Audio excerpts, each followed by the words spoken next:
दोस्तों कैसे हो। मैं जानता हूँ आप बढ़िया होंगे। मैं आपको बताने वाला हूँ जो बंगाल के अंदर अब चुनाव हुए थे, काफ़ी टाइम हो चुका है और उसको लेकर ममता बनर्जी आज भी अपनी जंग लड़ने के लिए तैयार है। वे बार बार सुप्रीम कोर्ट के चक्कर लगा रही हैं, कभी अपनी ड्रेस में जाती हैं, कभी बिड ड्रेस में जाती हैं, कभी कुछ करने जाती हैं, कभी क्या करने जाती हैं। उसको लेकर बहुत बड़ा बयान रोजा रोज सामने आ रहा है और ममता बनर्जी डरने के लिए तैयार नहीं हो रही है। कह रही मैं इन चीज़ों से नहीं डरूंगी क्योंकि उनके घर पे नोटिस भेजे जा रहे हैं। कहा जा रहा है कि मैं तुम्हारे घर तोड़ दूंगा, ये कर दूंगा, वो कर दूंगा। ममता बनर्जी को धमकी दी जा रही है। लेकिन ममता बनर्जी ये कह रही हैं कि तुम मेरे घर पे कितने ही नोटिस भेज लो, लेकिन मैं झुकूंगी नहीं जब लोग मुझे इंसाफ नहीं मिलेगा।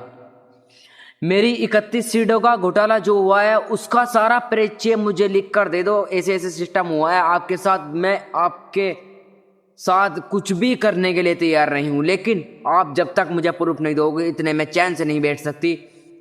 चाहे मैं जो कुछ भी करना पड़ जाए, लेकिन मैं तुम्हारे आगे नहीं झुकूंगी। ममता बनर्जी का ये बयान बहुत तगड़ा सामने आया है भाई, क्योंकि ये हिलाने वाली बात बोली है, क्योंकि वे डरने के लिए तैयार नहीं हो रही हैं। कह रही है मेरी छोटी मोटी आंधी क्या हमला करेंगी, मैं इन पर ऐसा वार करूंगी कि ये एक तरफा माहौल कर दूंगी। लेकिन उसका सिस्टम जो चल रहा है भाई आज, क्योंकि वो सारा कॉन्फिडेंस अलग ही लेवल का लाई हैं।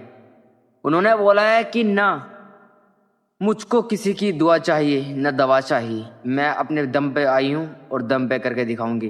क्योंकि भाई बंगाल के अंदर इतना बड़ा बवाल हो चुका है, क्योंकि बंगाल के मुसलमानों ने अब यह भी कह दिया है, क्योंकि बंगाल के जब चुनाव जीती थी बीजेपी बंगाल के अंदर, क्योंकि मुसलमानों पे सबसे ज़्यादा अत्याचार होने पे लगा पड़ा था, मुसलमानों को टारगेट किया जा रहा था, मुसलमानों को हिंदू मुस्लिम के नाम पर विवाद होने के लिए तैयार होते थे। लेकिन आज मुसलमान ये कह रहे हैं कि वहाँ के, क्योंकि हम आपकी ईद आ रही है, गाय नहीं खरीदेंगे, गाय को राष्ट्रीय पशु घोषित कर दिया जाए। बहुत बड़ी सवाल उठा रहे हैं मुसलमान।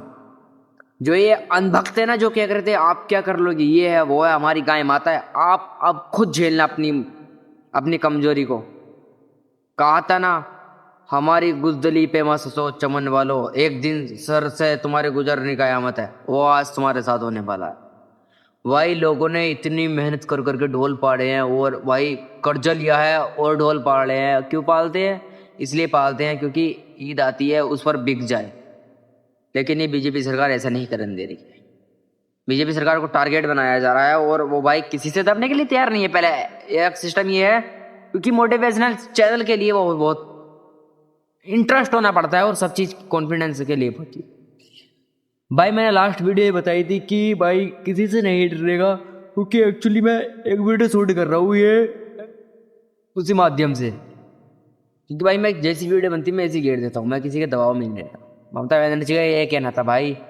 बस इस वीडियो को यहाँ पर समाप्त करता हूँ, मिलता हूँ आपको नेक्स्ट वीडियो में। अगर बैठ वीडियो बनाए हो तो सब्सक्राइब जरूर कर लो भाई चैनल को।